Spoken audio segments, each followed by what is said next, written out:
Well, hello, everybody, and welcome to The Creators, the very first research project from all of us here at Sounds Profitable. I'm Tom Webster, partner at Sounds Profitable, and I've been with Sounds Profitable a month, and I am super proud of what we've been able to accomplish in that period of time.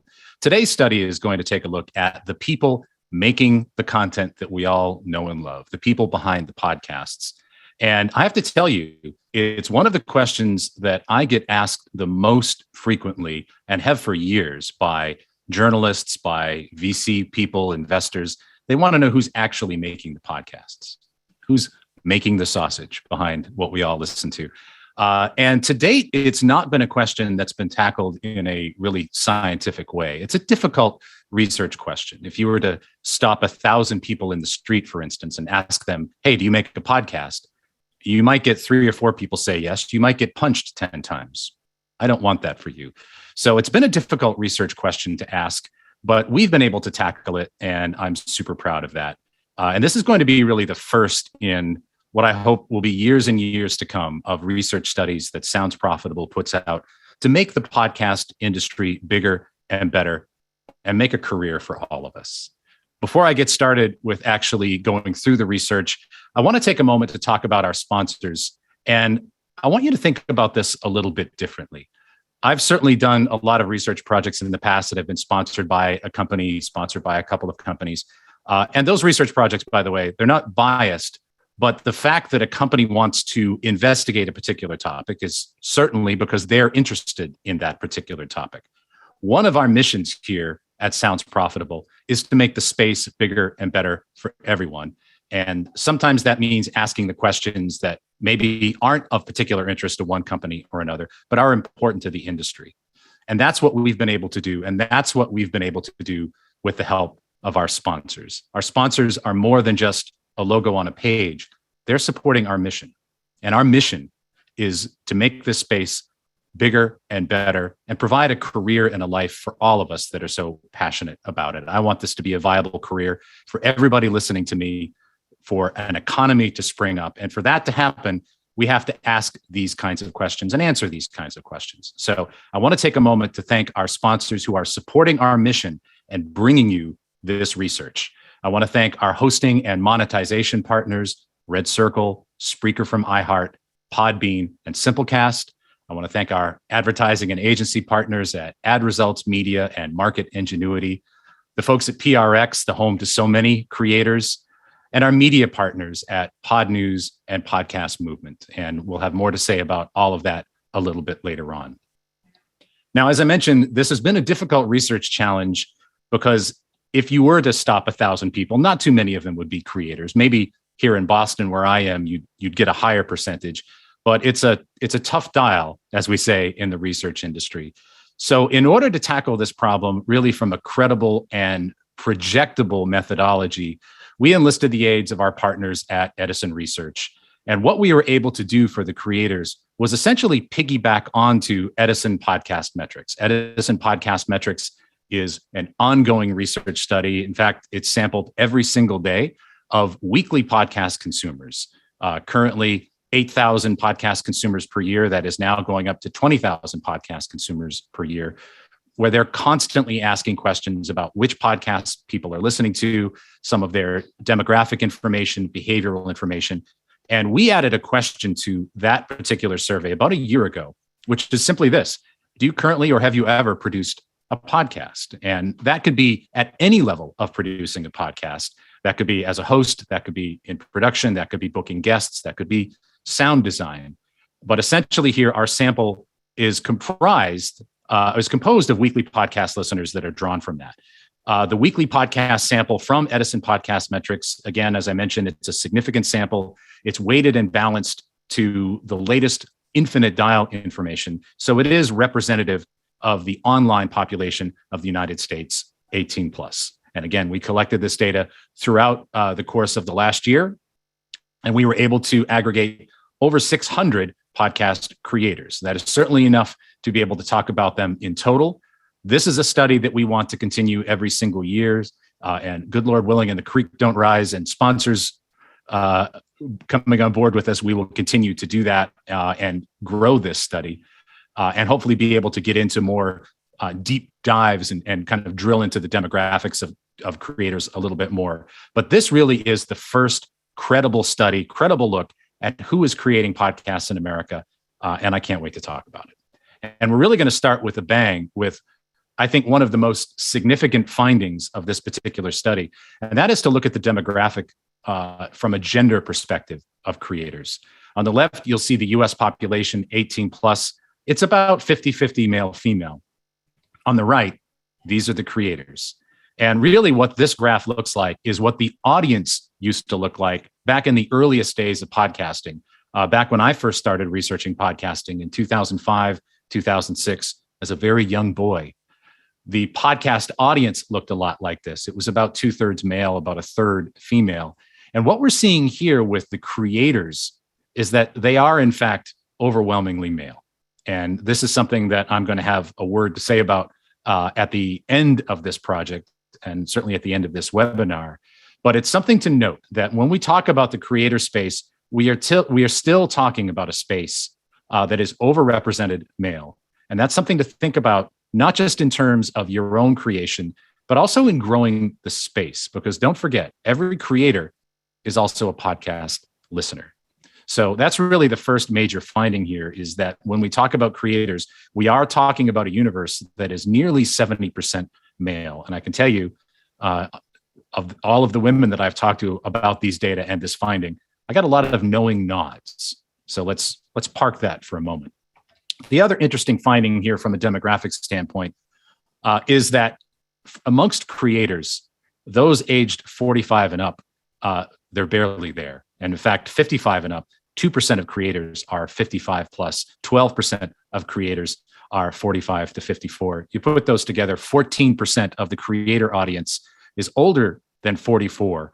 And if you compare that to the US population on the left, you'll see it's a significant slant to the creator universe.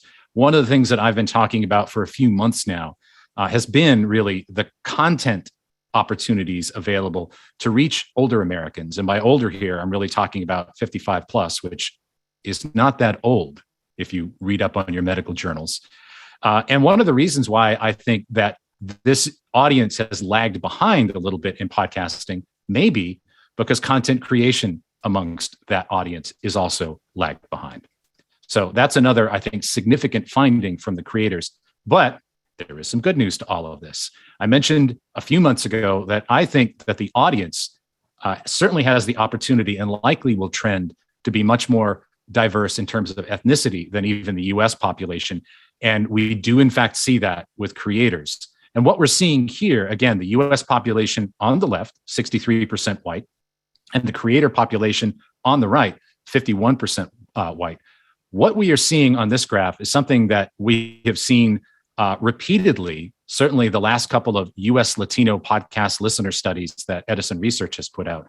The Latino audience for podcast listeners and clearly for creators is growing significantly. So that part is really good news. The creator space is attracting a great deal of diversity from that standpoint, and that's leading to the diversity of the audience. And that diversity in audience, certainly something that I've reported on for the past several years, and it's really encouraging to see here. Now, in terms of education, I want you to think about these data in terms of the kind of filter bubbles that we all swim in. If you're like me, you get a lot of information on social media, you get a lot of information on things like Twitter from people that you follow, from other podcasters, right? And what this graph shows you is that the podcast creators, the people making the podcasts that we are all listening to, don't look like the average American. They don't look like the average American in terms of education. If you look on the left, and that's again is census data for the most recent census, you add the advanced degree and some graduate credits. About 10% of Americans have at least some graduate education, some graduate credits, if not a degree. Compare that to the creators. 40% of creators have an advanced degree. Now, that's not a bad thing, but it does speak to ideological and mindset differences between the average creator, and maybe you know some exceptions, I certainly do, and the average American. And all of those things add up to how we process the content that's being created and how the creators themselves are selecting the content that they're choosing to pursue. So that's one aspect, I think, of that filter bubble that we may see in terms of the creators and the people that we talk to every day that are making podcasts. And that, of course, creates a lot of trailing variables. Higher levels of education lead to higher levels of employment. They lead to higher income. You can guess where this is going. The US population, in terms of employment, it's about 51, 52% are full-time employees. With the creators, that's more like 73%. And you add on another 7% employed part-time, 80% of creators are currently employed. And so for many of these creators, the podcasts that they're working on are not their full-time job. They have a full-time job. They're creating those podcasts in their spare time. And I don't know about you, I don't have a lot of spare time, but these are folks that are clearly passionate about the space, passionate about creating content. And one of the things that leads to, of course, having that kind of full-time employment, having that kind of education, are higher degrees of income. And you really notice this in the household income figures, 100,000 or more. If you look on the left, again, the US population, 12%, 100,000 to 149,999 to be precise, and then another 10%, 150 or more. So that's 20% really of the 22% of the US population with a household income of greater than 100,000. But with podcast creators, that's 38%. Now, again, your mileage may vary, but I'm talking about statistics here that have never been collected, never, in a credible, projectable fashion. So if some of these things challenge your received wisdom, if they challenge your assumptions, that's good. It's step one, I think, of all of us kind of breaking out of our filter bubbles and understanding the creator space and how that influences the audience space. Now, with those levels of education and that level of employment, we get stats like this. The percentage of podcast creators that either work mostly from home or at least work equally inside the home and outside the home. And what this says to me, with 46% of creators working mostly from their homes, and by the way, many of them own their own business, and 17% working inside and outside equally, is that creators, at least the majority of them, belong to a kind of information worker class that has been able to work at home throughout the pandemic, has been able really to continue to work from home, as I do here. So that is a class of society, that is a strata of society, again, to kind of recap here, more likely to have attained higher degrees of education, more likely to be employed, higher household income, and more likely to be able to work from home, to have the kind of job that allows them to work from home. And, dare I suggest, the kind of job that allows them the freedom and the flexibility to make podcasts in their spare time, where perhaps others in other economic strata of the United States are not able to. And that's, again, something I want you to park in the back of your mind as we go through these data. One thing about these creators, again, highly educated, highly employed, also very likely to drive workplace purchases. And again, I mentioned a sizable percentage actually own their own business or are entrepreneurs. But of those that are employed, either part-time or full-time, 80% say they at least participate in purchase decisions at work. That's a very high number in terms of decision makers and financial decision makers. And of that 80%, 86% say that the ultimate responsibility for those purchases lies with them. So the creator class, again, it's really part of the upper levels in terms of economic strata of this country. They have a lot of disposable income. They have free time and flexibility to create content, and they drive purchase decisions and financial responsibility for their companies. So all of this is to say that the creator class in America right now, and again, I know you know exceptions, your mileage may vary, but I'm talking about averages here. The creator class in America, many of them are economically privileged, are economically advantaged.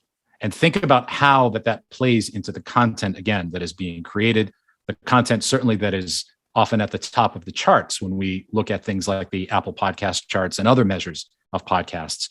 Where that's all coming from, that's coming from the human beings that make them. They're certainly the human beings that began as creators in the podcast industry. Where we have been may or may not be reflective of where we're going, but certainly indicative of a bit of a filter bubble, I think, if all we talk to are current creators of podcasts.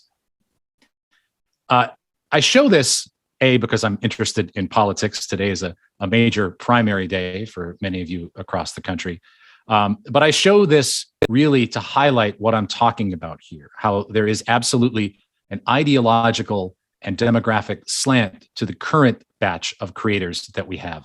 57% of creators identify as Democrats. When you think of, when it comes to political matters, how do you usually think of yourselves? 57% identify as Democrats, 17% Republicans, and another 18% independent. That differs dramatically from the most recent polling that I've seen from multiple sources. Certainly the most recent Gallup polling I've seen on this is that the plurality of Americans identify as independents. Over 40% of Americans identify as independent.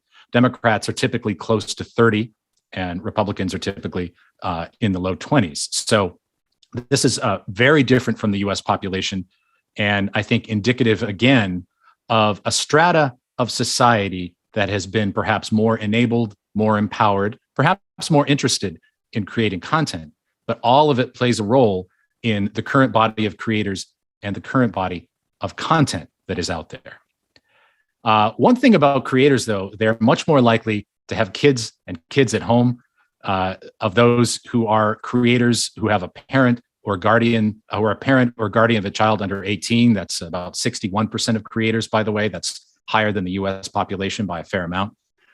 2/3 of those parents say that their children also listen to podcasts. So when we empower a creator, when we make a creator, we are creating one listener, at least in terms of that creator.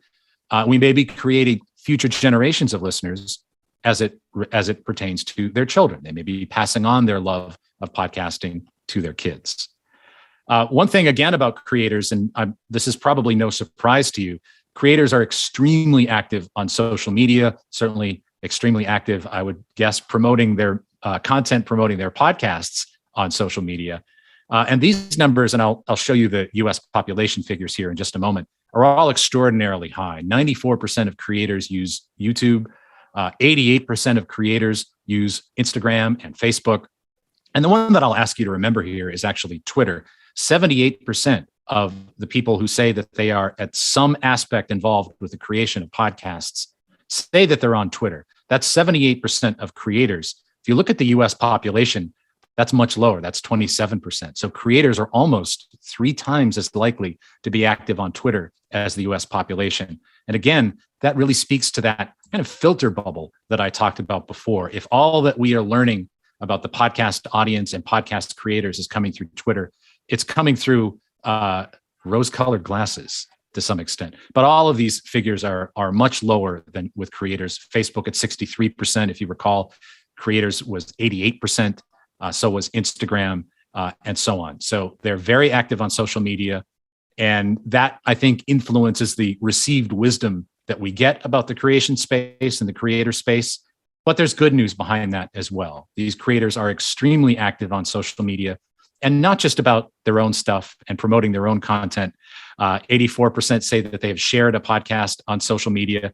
86% have followed a podcast host, and 87% have followed a podcast on social media. So these are important ambassadors to the space. Again, every creator is also a listener. Every creator is a potential ambassador to the space.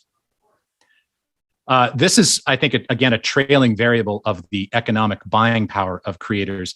Many creators own both iPhone and Android devices. It's inevitable, with 71% of creators saying they have at least one iPhone device and another 71% saying they have at least one Android device. Then the overlap of that, certainly a healthy percentage of Americans have an additional device from the other operating system. Again, that's a trailing variable of household income, which again is a trailing variable in this country of education. The iPhone percentage here at 71%, significantly higher than the market share of iPhones in the United States, which, though it has been growing, is really closer to 50% than 71%. Certainly done a lot of research in the past on smart speakers and smart audio, and creators are very active users of smart audio, if only to make sure that their own podcast works and sounds great on your Alexa or Google devices. 65% of the creators say that they ever listen to podcasts on smart speakers. That's compared to 36% of podcast listeners in general. So getting close to twice as likely to do that. And again, that may be purely to hear their own content. It may be to hear the content of others. But when we hear about smart speakers and hear about content creators using smart speakers, know that they're onto this almost twice as much as the average weekly podcast listener is. And by the way, the average weekly podcast listener is much more likely to own and use a smart speaker than the US population in general. Now, here's some data that I've certainly seen and certainly presented myself before. What are the services most often used by podcast listeners to consume podcasts? Now, in the data that I've certainly presented before when I was with Edison and that I've seen before, this order is not surprising to me. This order is something that I've certainly been seeing for months, certainly saw it for several quarters when I was at Edison looking at Edison podcast metrics. So the order here is not surprising to me. But what is different is the gap between first and third. Those figures are much closer with podcast listeners in general. And what I would posit here is that for Spotify in particular, Spotify is providing creator tools. And again, many of these creators, it actually might be their real entrance into the podcast space, period. Even as a listener, might be the fact that they're creating their own content. So I think establishing tools for creators to create content also grows a listener. And I think that's something that we see here, not so much in the order of these three, but certainly in the size of the gap between number one and number three here. And I think, again, that comes down to tools being provided for creators. One of the questions that is asked of all podcast listeners in Edison Podcast Metrics is, what are the topics that you like to listen to? And obviously you can select more than one here. And I show this to you because in a moment, I'm going to show you how this compares to weekly podcast listeners in general. But these are the topics that creators, this class of human that I have just described to you, that is more likely to be male, more likely to be under the age of 44, affluent, well-educated. They're very interested, certainly in comedy. Comedy is number one with everybody. But there are certain things that over-index with podcast creators compared to weekly podcast listeners in general.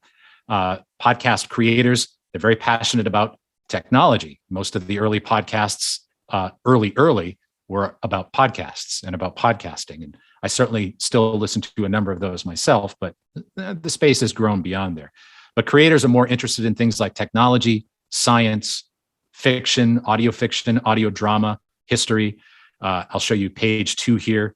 And, again, some of these things are roughly in the same order that they are with the podcast listening audience in general. But some things really over-index and some things really under-index. And the best way to look at that really is a comparison between the top 10 with creators and the most recent genre ranker from Edison Podcast Metrics. And as I mentioned, comedy is really number one with everybody. But the interesting things that you'll see here with the creators, topics like technology, history, science, perhaps highbrow topics, over-index compared to the weekly podcast audience. The weekly podcast audience in general, they're more likely to be passionate, or they index higher, I should say, for things like society and culture and true crime. True crime is noticeably higher with the weekly podcast audience in general compared to podcast creators.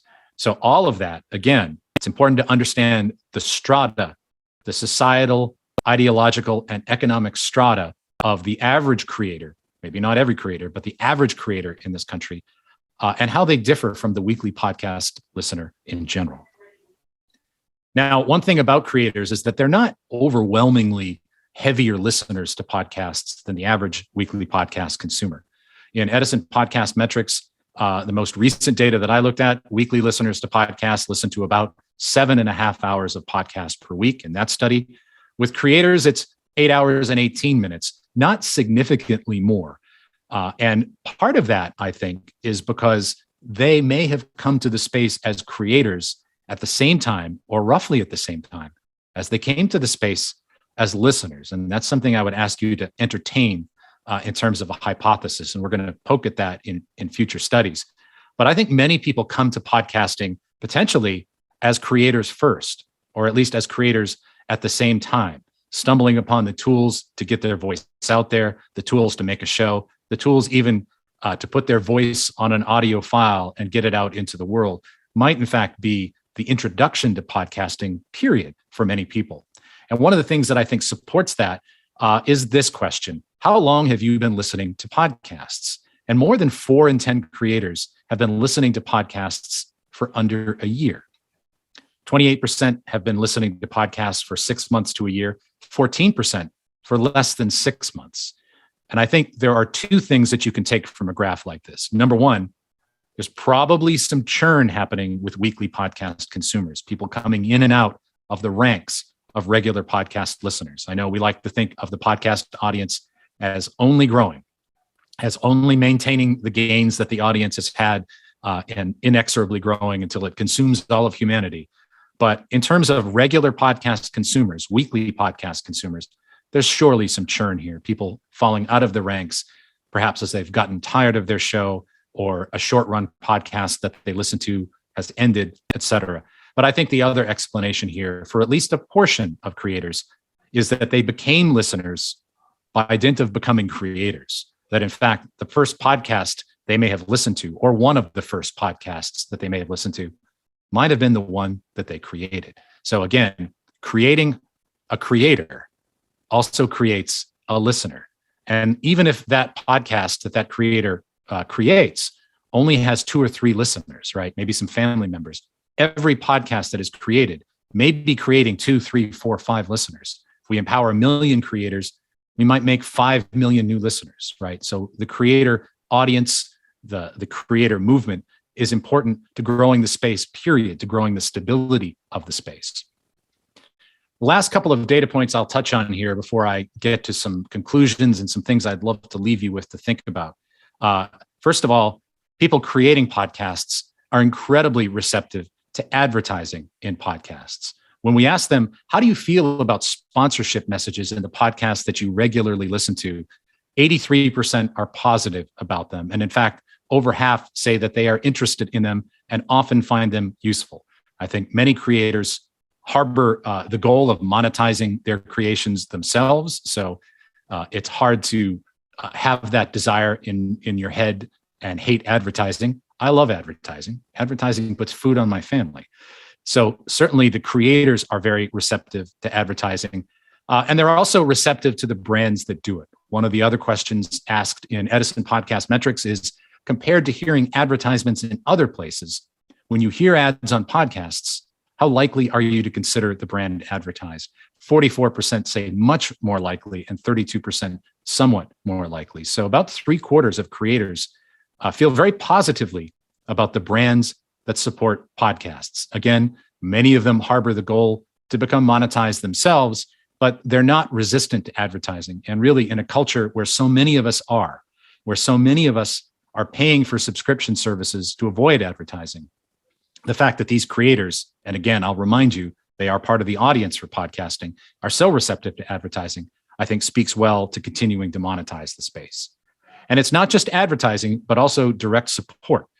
When we ask people, ask creators in the last 12 months, have you given money to support a podcast? 68% say that they have. Now, by the way, that's not a ton higher than weekly podcast listeners in general, who are very supportive of podcasts through direct support. But it is certainly higher. Nearly 7 in 10 podcast creators say that they have given money to support a podcast. And they've done this in a variety of ways. Certainly one way, amongst those who have done this, 60% have paid for at least one podcast subscription on Apple Podcasts. Many of them pay for Spotify Premium. And 48% are supporting at least one podcast on Patreon. So they're very supportive. They're supportive of each other. They're supportive of the creator space, and they're supportive of advertising. Now, I want to leave you with a few thoughts as you go forward. And I think these are important thoughts about the creator space. And they're also important thoughts when you think about encouraging others to enter podcasting, when you think about who your next co-host is going to be, when you think about who can I encourage to help me edit my podcast, who can I help encourage to help me work on my show or sell advertising for my show. I want you to think about all of these things. First of all, again, while the listener profile to podcasts is fairly close to representative of the US population.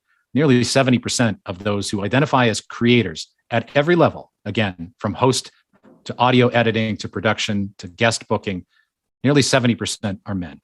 We need, as an industry, to do everything that we can to encourage more female creators at every level, find ways to get women more involved in the creative space.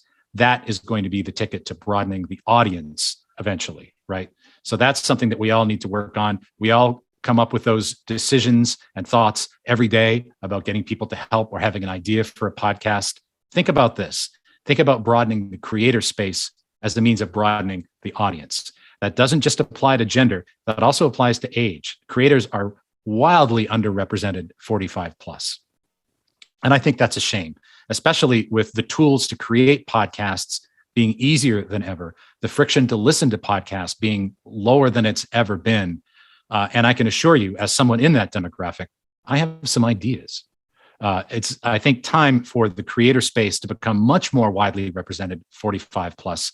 That's going to help make the content more representative of the needs, wants, and desires of those 45 plus. So again, I think that's something, as the industry moves forward, to consider empowering people, to consider encouraging people and equipping them with the tools to get their thoughts out there, to make their content. There is, I think, an element of economic and perhaps even academic privilege to the creation of a podcast. We see that in the creator space with the levels of educational attainment. We see that with the levels of full employment and even the figures of employment and the ability to work at home. That speaks to an economic strata. I've talked a little bit about filter bubbles in this conversation. I think expanding outside of those filter bubbles is really important for the creator space. That is what's going to lead the content to become more expansive and more broadly appealing to the United States population in general. And that's what's going to help make podcasting not just grow in fits and starts, but take root as a medium that is considered every day by the majority of Americans. I don't think we're there yet. Now, some of those ideological biases, sociological biases, they show up in content preferences. I don't have data yet on what kinds of content the creators are making. Hopefully that will come in future studies. I only know what they're listening to and what they prefer. And they are a bit of a different dog to the podcast audience in general. They're less likely to want to listen to things like true crime and society and culture. And yet those are two of the top 4 most popular topics in America. And I think the fact that creators are coming from a particular economic, societal strata is influencing the types of content that many of them are creating. And that, again, is something that I think the industry needs to address. I mentioned this before. For many podcast creators, it is, in fact, the creation of a podcast that might be their introduction to podcasting, period. And with every creator might come 2, 3, 5, 10 listeners. And maybe that doesn't sound like much to the creator, but if we make 1 million new creators, maybe that makes 5 million new listeners. Maybe that makes 10 million new listeners, people for whom podcasting meant nothing before, but it means something now. And then again, we aren't just supporting creators here, we are supporting an economy. And it's wonderful to see just how receptive that podcast creators are to advertising. It's wonderful to see how much they support each other. The more creators that we have in the space, the more that economy is solidified and the more firmly it can take root as creators support each other, as creators support brand. So again, building the creator space and expanding the creator space is all part of making the audience as robust as it can be. The most frequently asked question in any webinar is, will this be available after the webinar? And I can assure you that it will. You can either download it at soundsprofitable.com/thecreators2022, or you can wave your phone at this QR code and you'll probably get it. So I put that there just for you, screaming into the 2020s here. That sounds profitable. I want to again thank our sponsors. As I mentioned before, our sponsors aren't just logos on a page, though they are logos on a page. They are supporting our mission. It's important for us to have broad support, to have people back us, because they're not just backing us, they're backing the space. What we are doing at Sounds Profitable, we have a very defined mission to make the space bigger and better, to support careers in podcasting for as many people as we can. If my son, I have a rising senior, wants to go into podcasting, and someone asks him, what do you want to do when you grow up? And he says, I want to be a podcaster. I want for people to look at that as a sign of respect. I want for that to be every bit as respectful and as solid a career as wanting to go into television or wanting to go into movies or any other form of creative endeavor. That's going to happen by asking the questions that need to be asked, to challenge the assumptions, to challenge the received wisdom that makes this space grow and pushes it forward. We could not do that without the people who support our mission. So again, thank you for supporting our mission. Simplecast, Podbean, Red Circle, Spreaker from iHeart, PRX, Ad Results Media, Market Ingenuity, Pod News, thank you, James, and Podcast Movement. And it is, in fact, at Podcast Movement where we will be presenting our next research study at Podcast Movement in Dallas. This is going to be a study that really challenges some of the assumptions and received wisdom about podcast advertising. And again, we can't do this without the support of all of you and the support of our wonderful sponsors. So on behalf of Sounds Profitable, on behalf of our entire team, thank you to my partner, Brian Barletta. Thank you, Ivo Terra. Thank you so much to Kayla. Thank you so much to Ariel. Thank you so much. Special thank you to James Cridlin for making so much happen behind the scenes. And I thank you all for the gift of your time and attention. I'll be on Twitter for a few minutes, maybe more than a few minutes, we'll see, answering questions and kind of talking about this. But over 600 of you signed up for this on a late June Tuesday, and we're all so appreciative of that. So on behalf of all of us at Sounds Profitable, thank you so much.